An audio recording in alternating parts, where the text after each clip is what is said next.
Hello everyone, इस lecture में हम स्टडी करेंगे characteristics of electromagnetic wave. One of the important concept for exams. काफ़ी क्वेश्चन आते हैं इस पे से। सो फर्स्ट कैरेक्टरिस्टिक्स क्या होती है, देखो the electromagnetic waves are produced by accelerated और ओसिलेटिंग चार्ज। एक्सिलरेटेड चार्ज और ओसिलेटिंग चार्ज क्या होता है? देखो we know that if a charge is at rest then there is only static electric field. यदि कोई चार्ज मोशन में आता है तो वहाँ पर क्या होता है? Electric field and magnetic field. If a charge is accelerating then that produce oscillating electric field and oscillating magnetic field, and we know that if electric field changes then it produce magnetic field, if magnetic field changes then it produce electric field. So changing electric field and changing magnetic field with time produce electromagnetic wave. इसके बारे में हम काफ़ी detail में discuss कर चुके हैं पिछले वीडियो में।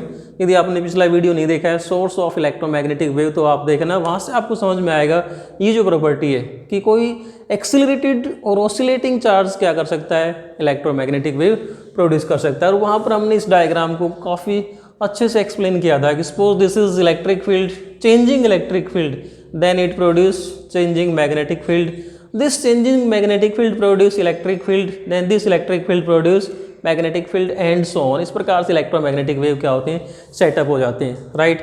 हम इनको यूँ भी समझ सकते हैं, suppose this is changing electric field in this direction, then magnetic field will change in this plane, then there will be electric field, then again there will be magnetic field and सो इस प्रकार से एक changing electric field क्या produce करता है, magnetic field, changing magnetic field क्या produce करता है, इलेक्ट्रिक फील्ड, वो इलेक्ट्रिक फील्ड क्या प्रोड्यूस करता है, magnetic field and so on electromagnetic waves are set up. So ये थी फर्स्ट प्रॉपर्टी। सेकंड प्रॉपर्टी क्या है, देखो these wave do not require any material, these waves do not require any material medium for their propagation. मतलब इन electromagnetic wave को चलने के लिए किसी मीडियम की जरूरत नहीं होती, they can travel in vacuum and the speed of electromagnetic wave in vacuum is given by the relation 3 × 10⁸ metre per second which is the speed of light, and the formula for speed of light, और we can say that formula for electromagnetic wave, speed of electromagnetic wave is given by the relation C is equal to 1/√μ0 ε0। Electromagnetic wave की speed के लिए जो formula होता है वो हमने क्या लिखा, C is equal to 1/√μ0 ε0। और जैसा मैंने आपको पिछले वीडियो में बताया था, यदि हम इन दोनों की वैल्यूज पुट कर देंगे तो C की वैल्यू लगभग क्या आएगी, 3 × 10⁸ metre per second, right. This is the formula in vacuum. If the electromagnetic wave travel in any medium, यदि इलेक्ट्रोमैग्नेटिक वेव किसी मीडियम में ट्रेवल करती है, then speed of electromagnetic wave is given by the relation V is equal to 1/√μ ε, where μ is absolute permeability of medium and epsilon क्या होगा, electrical permittivity of the medium, right. And we know that mu is equal to, देखो आप याद करो what is the formula for absolute और relative electrical permittivity, μ/μ0 is known as relative permeability, जिसको हमने क्या नाम दिया था, μr, और we can say that mu is equal to किसके बराबर होगा, μr/μ0। In the same way epsilon किसके बराबर होता है, εr ε0। यदि इन दोनों की वैल्यू हम यहाँ पुट कर देंगे then speed of electromagnetic wave in any medium will be given by the relation, mu की जगह पुट कर दो μr/μ0 और एप्सिलॉन की जगह पुट कर देंगे εr ε0, and this will be equal to, देखो ये क्या आ जाएगा, इन दोनों में से μr εr को हम अलग रख लेते हैं, 1/√μr ε0 और स्क्वायर रूट में क्या रह जाएगा, μ0 ε0, एंड वी नो दैट 1/√μ0 ε0, आप भी अपने इसको प्रूव किया था C के बराबर। सो ये जो फार्मूला है this is equal to C। So speed of electromagnetic wave in any medium will be given by the relation C upon square root mu r epsilon r. So it is clear that speed of electromagnetic wave in any material medium will be less than speed of electromagnetic wave in vacuum. मतलब यहाँ से जो v आएगी, this v is less than c. So it is clear that speed of electromagnetic wave is less than speed of light in vacuum. So electromagnetic wave can travel in vacuum as well as in any medium, and this is the formula, right? Next जो property आती है हम उसको discuss करते हैं. अब next property क्या है? In electromagnetic wave oscillation of electric field and magnetic field are in same phase. Same phase का मीनिंग हम पिछली यूनिट में कई बार डिस्कस कर चुके हैं. What is the meaning of same phase? Means maxima and minima will occur at the same time. जैसे हम बात करते हैं यहाँ पर, suppose this is changing electric field, this is changing magnetic field. तो इन दोनों में जो रिलेशन क्या है, फेज डिफरेंस क्या है? They are in same phase. इसका मतलब जहाँ पर इलेक्ट्रिक फील्ड मैक्सिमम होगा उसी जगह पे उसी टाइम पर मैग्नेटिक फील्ड भी क्या होगा? मैक्सिमम होगा. We can say that electric field is maximum, then at the same space, same place and same time magnetic field is also maximum. जहाँ पर दोनों मिनिमम, जहाँ electric field minimum magnetic field भी क्या हो गया? मिनिमम. जहाँ electric field maximum magnetic field भी क्या हो गया? Maximum. So we can say that electric field and magnetic field in electromagnetic wave are in same space. And amplitude की बात करते हैं. एम्पलीट्यूड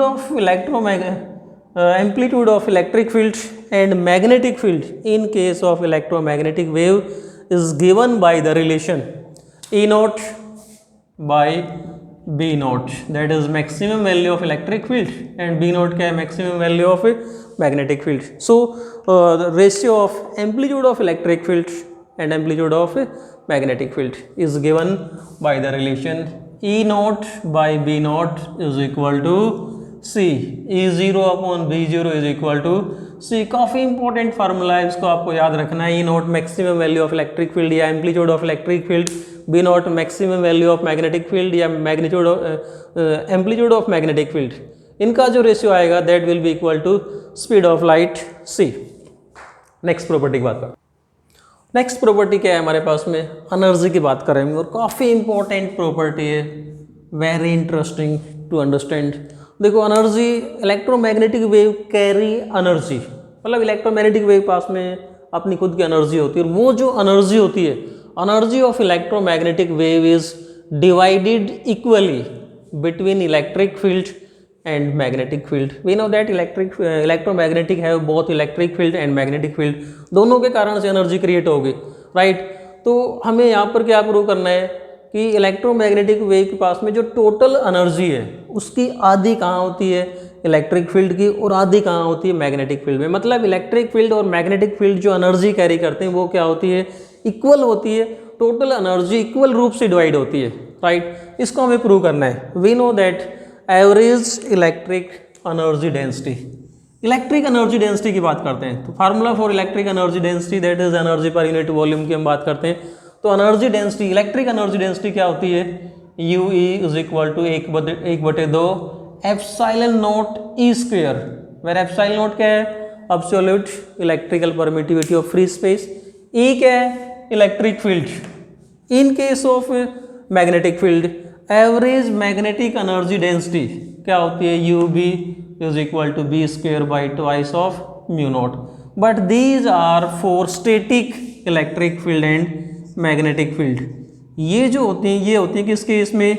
स्टैटिक फील्ड के केस में. Electric field is static, magnetic field is static. Then यदि हम total average energy density निकालें, total average energy density, total average energy density, दोनों को मिला के टोटल एनर्जी डेंसिटी आ गई, उसको हमने नाम दे दिया U, and that will be equal to UE plus UB, electric energy और average magnetic energy. And this formula will be given by the relation 1/2 epsilon naught E square plus B square upon twice of mu naught, right. ये किस case में आया? This is in case of static electric field and magnetic field. मतलब ये formula तो applicable है किस case में? स्टैटिक इलेक्ट्रिक फील्ड और magnetic field. But we know that in case of electromagnetic wave, electric field and magnetic field are changing continuously. So हम इस फार्मूले को यूज नहीं कर सकते, तो क्या करेंगे? ई की जगह in case of electromagnetic wave we will replace this E by E R M S, root mean square value of electric field, और बी को किससे रिप्लेस करेंगे? Root mean square value of magnetic field. So ये जो formula है, ये दोनों energy किस केस में? In case of electromagnetic wave, electromagnetic wave के केस में we can say that in case of electromagnetic wave average electric energy density को हम किससे रिप्लेस करेंगे? U E, that is average electric energy density is equal to 1/2 epsilon naught E R M S का square. देखो ये किसके लिए था? स्टैटिक इलेक्ट्रिक फील्ड के केस में, लेकिन मैग्नेटिक इलेक्ट्रोमैग्नेटिक वेव के केस में इलेक्ट्रिक फील्ड चेंज होता है, तो ई की जगह हम क्या लेंगे? E R M S, right. So average electric energy density ये बन गई। इसी प्रकार से एवरेज मैग्नेटिक एनर्जी डेंसिटी क्या बन जाएगी? U B is equal to B की जगह क्या लेंगे हम? बी आर एम एस का square upon twice of mu naught. Now आप एक रिलेशन याद कीजिए, what is the relation between maximum value and root mean square value.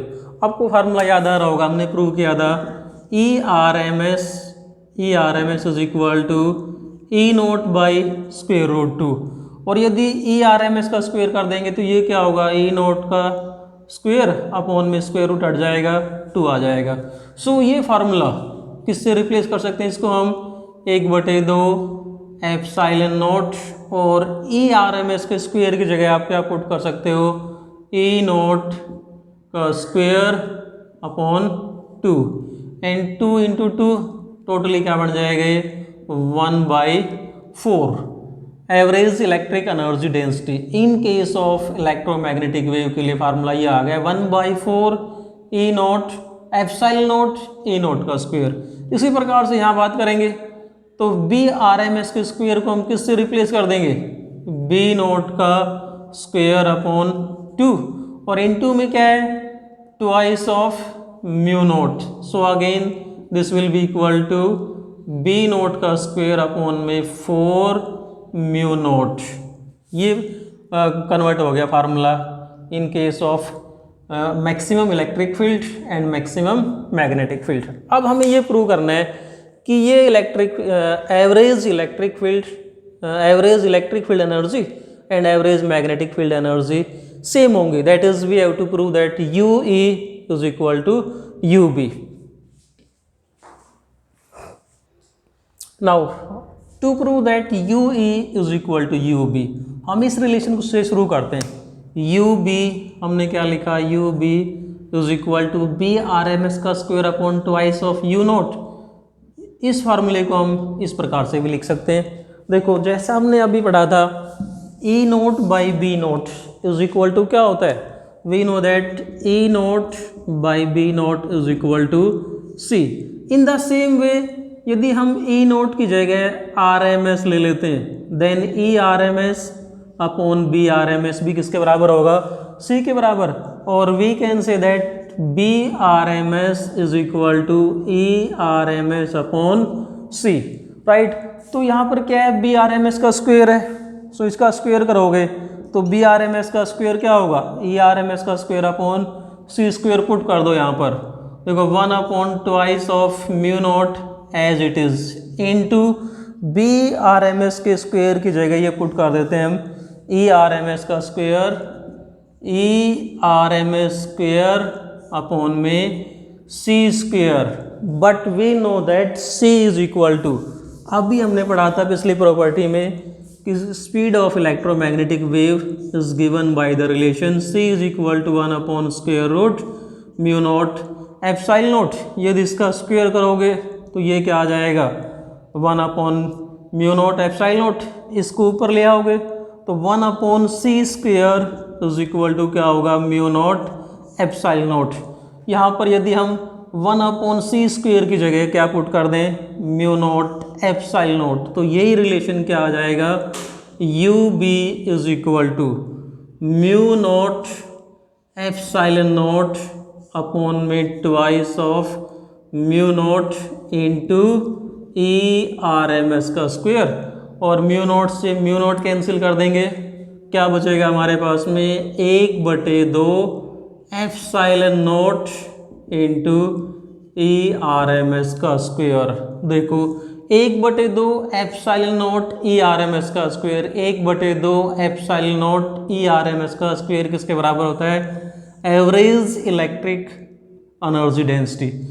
ये क्या था, एवरेज मैग्नेटिक एनर्जी डेंसिटी को हमने किसके बराबर प्रूव कर दिया, average electric energy density. That is we can say that U B is equal to UE. So we can prove that total energy of electromagnetic wave is divided equally between magnetic fields and electric fields, right? ये था concept हमारे पास में। And we know that total energy density, electromagnetic wave की यदि हम total energy की बात करेंगे तो टोटल एनर्जी क्या होती है, average electric density plus average magnetic field density. Total energy U is equal to UE plus UB, but we have prove that UB is equal to UE, so we can say that total energy density U is equal to twice of UE, और we can say that it is equal to twice of UB। अब यहाँ से आप UE की value put कर दो, UB की value put कर दो, जो भी वैल्यू पुट करोगे उसी की टर्म में टोटल एनर्जी डेंसिटी निकाल सकते हो। जैसे यदि हम UE की ये वाली वैल्यू ले लेते हैं, that is total energy density U is equal to twice of UE, ये वाली वैल्यू पुट करता हूँ मैं, तो क्या होगा ये 1/4 एप्सिलॉन नॉट E नॉट का square, and again it will be equal to 1/2 epsilon naught E naught का स्क्वायर। इसी तरीके से यदि आप मैग्नेटिक फील्ड की टर्म में निकालोगे, देन टोटल एनर्जी डेंसिटी, ये तो किस टर्म में आ गया, इन टर्म ऑफ इलेक्ट्रिक फील्ड। इसी प्रकार से यदि मैग्नेटिक फील्ड की टर्म में निकालोगे टोटल एनर्जी को, तो मैग्नेटिक फील्ड की टर्म में टोटल एनर्जी क्या आएगी, U is equal to twice of mu B, twice of mu B. Mu B की वैल्यू ये पुट कर दो, mu B is equal to B naught का square upon 4 mu naught, twice of B naught का square upon में 4 mu naught, that is equal to 1/2 B naught का square upon mu naught. This will be the total energy density. Next property we will discuss about intensity of electromagnetic wave. देखो intensity क्या होती है, intensity means amount of energy per unit area per unit time, this is intensity. Intensity is energy per unit area per unit time. In case of electromagnetic wave, if we want to find the intensity at any point, मान लो हम इस point पे intensity निकालना चाहते हैं, तो if we consider any imaginary area, हम कोई एरिया इमेजिन कर लेते हैं, let us consider an imaginary area A around this point, then intensity of electromagnetic wave at this point will be equal to energy of electromagnetic wave per unit area per unit time, right? Intensity of electromagnetic wave means energy crossing per second और per unit area around this point, इस area के normally कितनी energy, electromagnetic wave की कितनी energy पास हो रही है, उसको एरिया से डिवाइड कर दें, उसको टाइम से डिवाइड कर दें, then we will calculate the formula for intensity. So in order to find the formula for intensity, let us consider electromagnetic wave travelling along X axis with speed c। हम ये मान लेते हैं कि electromagnetic wave travel करती है, right, x axis के along with speed c, right. और ये अपने कोई एरिया इमेजिन कर लिया कि इस एरिया में से इलेक्ट्रोमैग्नेटिक वेव इस पॉइंट के चारों तरफ जो पास हो रही है, consider an area A। So अगर हम ये मान लें कि मान लो इलेक्ट्रोमैग्नेटिक वेव इस पॉइंट P से Q तक डेल्टा टाइम T में रीच करती हैं, then we can say that electromagnetic wave will cross this imaginary cylinder.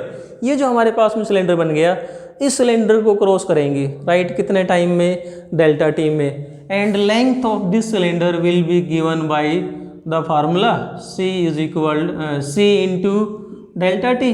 We know that distance क्या होता है, distance is velocity into time. So यदि इलेक्ट्रोमैग्नेटिक वेव यहाँ से यहाँ तक डेल्टा टी टाइम में क्रॉस करती हैं, then length of this cylinder is equal to c into delta T.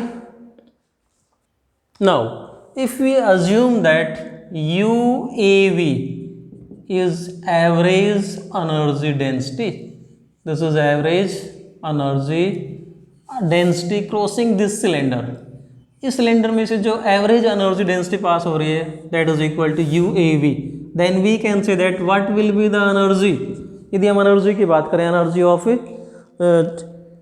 The energy of electromagnetic wave, total energy की बात करते हैं, ये क्या है, एवरेज एनर्जी डेंसिटी। और energy density means energy per unit volume.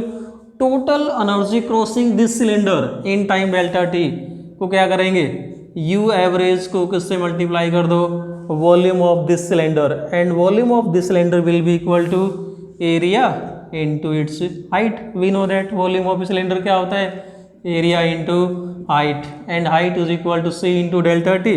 सो वॉल्यूम क्या हो जाएगा, ए into height is equal to c into delta t. This is the total energy crossing this cylinder. Now we know that intensity of electromagnetic wave, intensity की हमने definition क्या पढ़ी थी, intensity is देखो define किया था हमने इंटेंसिटी को, एनर्जी क्रॉसिंग पर unit area per unit time, this is energy. तो एनर्जी किसके बराबर है, UAV इंटू ए इंटू सी डेल्टा टी, और इसको किससे डिवाइड कर देते हैं, एरिया से, और टाइम से डिवाइड कर दो, क्या आ जाएगी इंटेंसिटी, ए से ए कैंसिल हो जाएगा, डेल्टा टी से delta T cancel. So intensity of electromagnetic wave is given by the relation U average into C। This is the formula for intensity of electromagnetic wave. और देखो अभी हमने पिछले वाले टॉपिक में जो लिया था एनर्जी ऑफ इलेक्ट्रोमैग्नेटिक वेव, यदि एवरेज इलेक्ट्रोमैग्नेटिक वेव की एवरेज एनर्जी को in terms of electric field, in terms of electric field की टर्म में एवरेज एनर्जी आपने क्या निकाली थी, U average is equal to 1/2 epsilon naught E naught का square, 1/2 epsilon naught E naught का स्क्वायर।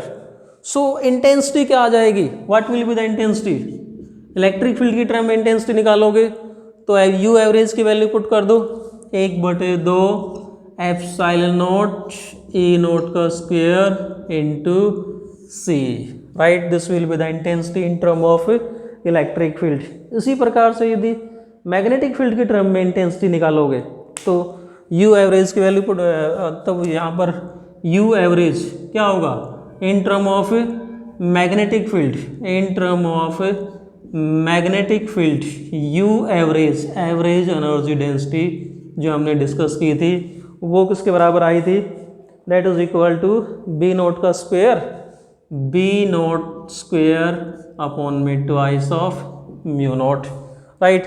सो U एवरेज की जगह क्या पुट कर देंगे, यहाँ पर U एवरेज की जगह पुट करेंगे B नोट का square upon twice of mu note, और इसको किससे मल्टीप्लाई कर देंगे, C से, तो वो आ जाएगी intensity in term of average magnetic field. Next important properties, momentum and radiation of electromagnetic wave. Dear students, we know that formula of momentum, अभी तक हमने पढ़ा था मोमेंटम का फार्मूला क्या होता है, P is equal to mv। In case of electromagnetic wave, momentum of electromagnetic wave is given by the relation energy divided by speed of electromagnetic wave, that is momentum P is equal to U by C। देखो ये formula कहाँ से आता है, हम इसका थोड़ा सा डिस्कस करते हैं। We know that kinetic energy आपको याद होगा, आपने पढ़ा था काइनेटिक एनर्जी क्या होती है, half mv square. This is kinetic energy. If we consider average energy, तो एवरेज एनर्जी का जो फार्मूला होता है, average energy is given by the relation mv square. If we write u is equal to mv square, then we can say that u is equal to mv into v, and this mv is momentum, और v को इसके बटे में ले आएंगे, then u by v is equal to momentum. In case of electromagnetic wave, this v is equal to c. So momentum of electromagnetic wave becomes u by c, right? So momentum के लिए formula क्या है हमारे पास में, u by c. अब यदि ये electromagnetic wave, if these electromagnetic waves are incident on a surface and the surface completely absorb, if the surface completely absorbs, अगर ये कहते हैं कि if the surface, कोई surface जिस पे इलेक्ट्रोमैग्नेटिक वेव स्ट्राइक की जाती है, if the surface completely absorbs the electromagnetic wave, right, absorbs electromagnetic wave, then energy transferred to the surface क्या होगी, energy transferred और energy absorbed, we can say that energy delivered या energy transferred will be equal to u, and momentum will be equal to p by c. But if the surface is reflecting, if the surface is reflecting, यदि surface कैसा हो, और reflecting surface, electromagnetic wave जाएं किसी surface को टकरा के वापस आए, then what will be the change in momentum, then we can say that change in momentum will be equal to, आप याद करो हमने पढ़ा हुआ था पहले, suppose this is any surface और कोई पार्टिकल जिसका इनिशियल मोमेंटम कितना है, p1 है, इस बाल को स्ट्राइक करता है और स्ट्राइक करके वापस आता है, फाइनल मोमेंटम क्या हुआ, p2, then change in momentum is equal to p2 minus p1. If p1 is equal to p2, then we can write change in momentum. क्या होगा अगर हम इस डायरेक्शन को नेगेटिव ले लेते हैं और इस डायरेक्शन को पॉजिटिव ले लेते हैं, then change in momentum is p2 minus, इस डायरेक्शन को मैंने नेगेटिव लिया तो p2 माइनस में क्या होगा, माइनस का p1, that is equal to p2 minus minus क्या हो गया, plus, that is p1, and we can say that if p1 is equal to p2, पूरे का पूरा मोमेंटम ट्रांसफर हो गया, then p1 is equal to p2, that is equal to twice of p. So if the surface is completely reflecting, so for reflecting surface, ये कहते हैं कि for reflecting surface हमारे पास में जो मोमेंटम में जो चेंज आएगा, राइट, देखो ये तो हो गया मोमेंटम. अब हम डिस्कस करना चाहते हैं pressure of electromagnetic wave. This is momentum.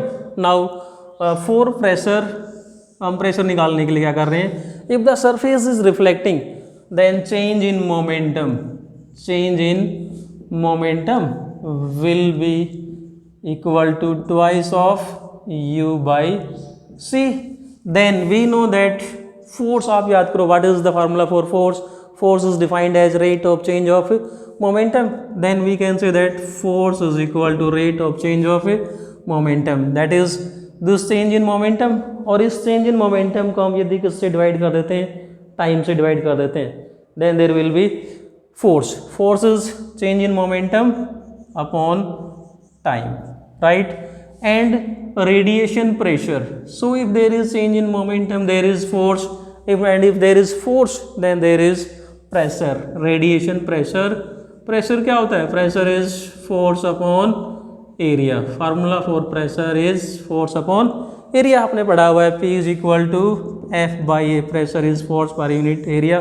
So radiation pressure will be given by force upon area. So what will be force? Force is change in momentum upon time. अगर हम ये कहते हैं कि P is change in momentum, right? If P is change in momentum upon time कितना हुआ, delta T, and A is area. Change in momentum को area से डिवाइड कर दिया, this will be given by this will be radiation pressure, right? P is change in momentum, and change in momentum P is equal to, देखो किसके बराबर है, U by C into delta T into delta A. Now देखो ये आप intensity को याद करो, हमने इंटेंसिटी कैसे डिफाइन किया था, total energy per unit area per unit time, this is intensity. So यहाँ से यदि हम इस फार्मूले को लेते हैं U upon A into delta T, U upon A into delta T, this will be intensity. So we can say that radiation pressure is equal to intensity divided by C, this is the formula for radiation pressure. तो ये था हमारे पास में concept characteristics of electromagnetic wave. Thanks and keep on watching.